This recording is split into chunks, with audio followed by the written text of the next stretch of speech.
কিছুদিন আগে আমরা এই দিক দিয়ে যাইছিলাম ময়নাগুড়ি, কিন্তু এই যে আজকে দেখতেছি রোড ক্লোজ। এখন আবার আমাদের এখান থেকে 5 কিলোমিটার ব্যাক যাইতে হবে। সবাই আসতেছে আর এখান থেকে ঘুরে যাচ্ছে।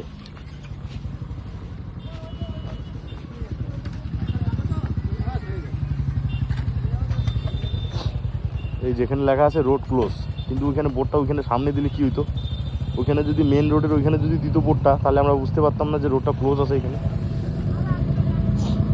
এই যাওয়ার রাস্তা নাই ওইদিকে, তো ওই যে রেল লাইনের ওইদিকে কই যাওয়া যাবে? বাইক যাবে, সাইকেলগুলো তো ঘাড়ের মধ্যে নিয়ে যাচ্ছে।